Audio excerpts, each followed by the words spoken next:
Hey everyone, it's Gianna Lum at Convincing Crypto, where we keep you in the loop on all the latest trends and news on crypto and blockchain technology. Today, I have a real quick update for the Cardano community and anyone interested in blockchain governance. The CIP-1694 workshops, that's Cardano Improvement Proposal 1694, have just concluded in Edinburgh, so I want to go over a recap from Nicholas Cerny, the community manager at the Cardano Foundation. Here's the tweet. Nicholas Cerny tweeted, "The conclusion of the CIP-1694 workshops took place last week in Edinburgh, bringing together representatives from the entire Cardano community. This thread will provide a comprehensive recap of the discussions. Let's dive in. For the full workshop recap, check out the forum post here. The workshop revolved around Cardano's minimum viable governance, MVG model, as described in CIP-1694. A global network of community representatives contributed to the conversation, utilizing a specific Miro board set up for this purpose. This was the same process that was used for the community events. I hosted some of the CIP-1694 workshops in New York City. The first day kicked off with networking and sharing unique insights from the 50 workshops held across 23 countries, with a total of over 1,000 participants. A significant number of in-person workshop representatives were invited to Edinburgh to discuss their insights. A highlight of day one was the minimal viable constitution presented by the LATAM representatives. This, along with the need for diversity among dee-apps and the importance of off-chain discussions, sparked considerable interest and productive conversations. Participants agreed on the need for proper tooling before the mainnet launch and that diverse opinions are crucial for successful governance system. The MVG launch could proceed even without a formal constitution or a constitutional committee in place. A publicly available roadmap was emphasized by many as an essential element of the MVG.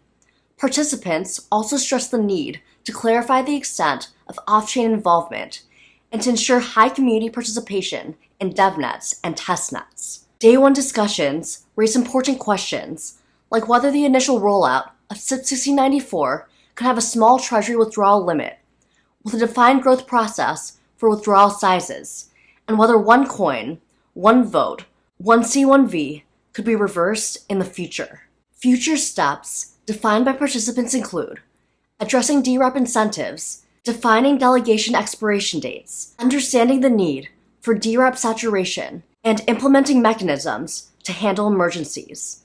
These steps will help shape the MVG's governance structure. So that was day one.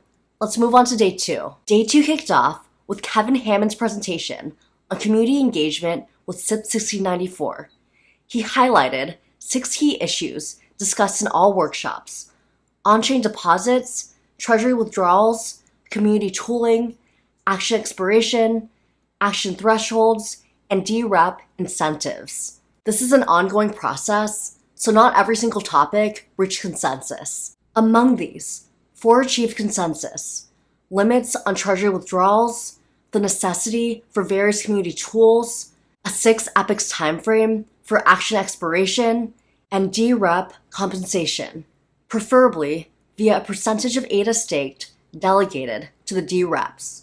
However, 3 topics lacked consensus: on-chain deposits for DREPs and governance actions, and the thresholds for enacting governance actions. There were proposals for a simple majority rule or different thresholds depending on the type of action.